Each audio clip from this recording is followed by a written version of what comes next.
Hey everyone, I'm Tom, and welcome to the Orange Chronicles, where I chronicle what I have been up to over the past week or so.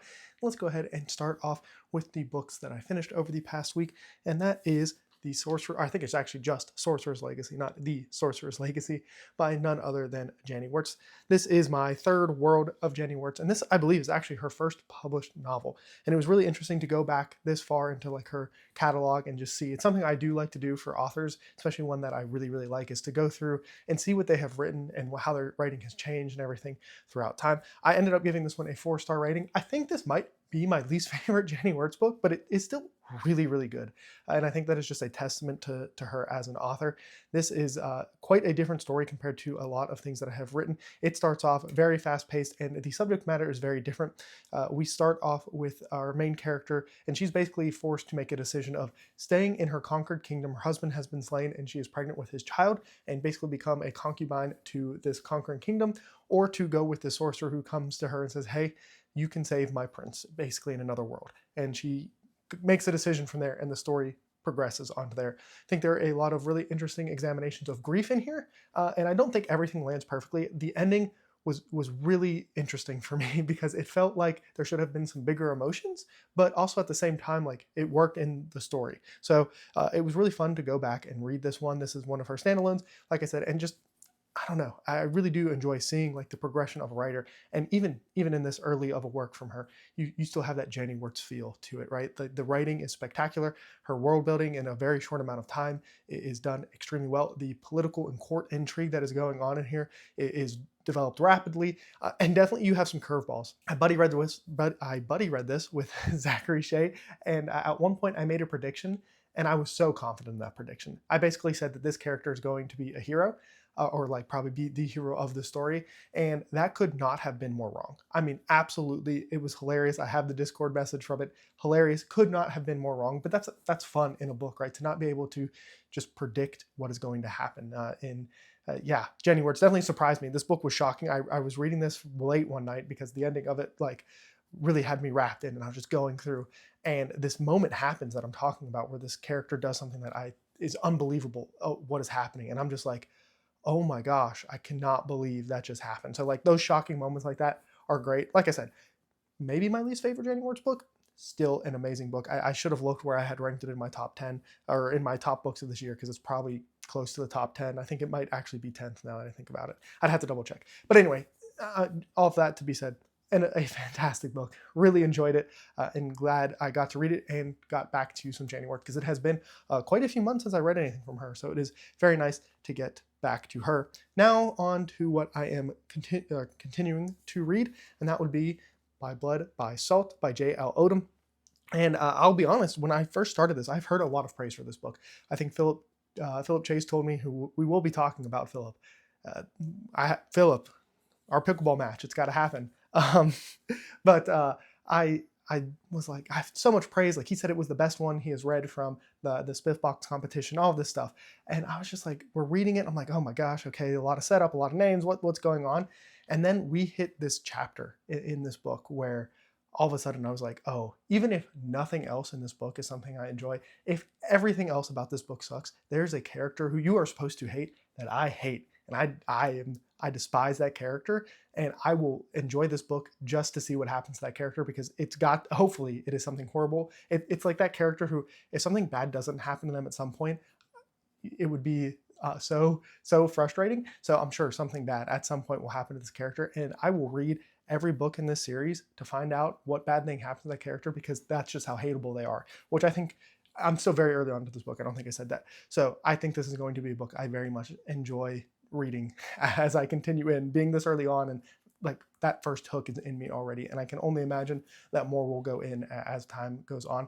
I think we're really just starting to get to the point in the story where it's actually starting. I think a lot of stuff is done very quickly in the front of the story that kind of front loads you with kind of like the world building and kind of some character situations and stuff at the start of this book, and then like you can actually kind of get into it because it's a lot right at the beginning, and now we're like starting to get to the actual crux of the story, I think.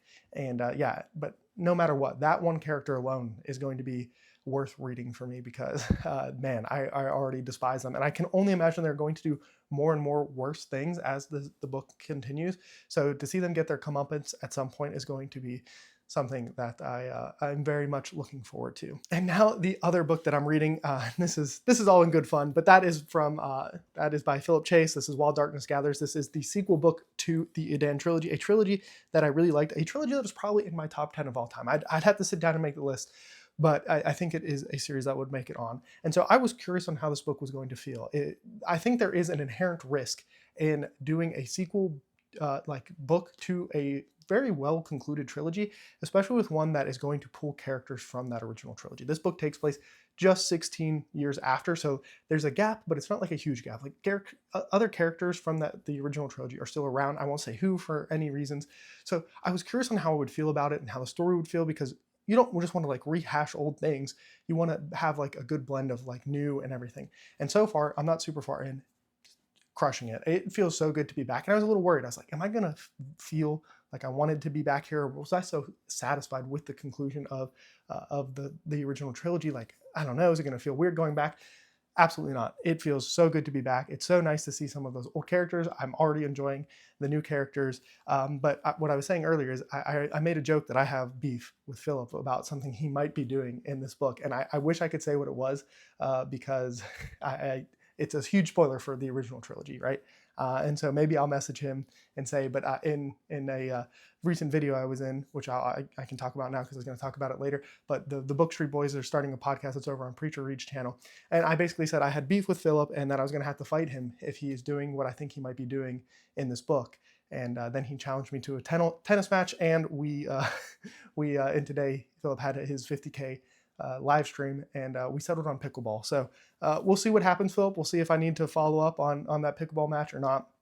But so far, I am immensely enjoying this book. It's so nice to be back, and I'm very excited to see what happens and what we get from the story, because it is definitely a different feeling. It's a little bit more fast paced. Obviously, it's a much shorter book than the original trilogy, so there's a lot of things happening in there that I'm very, very curious to get into and excited to see what happens.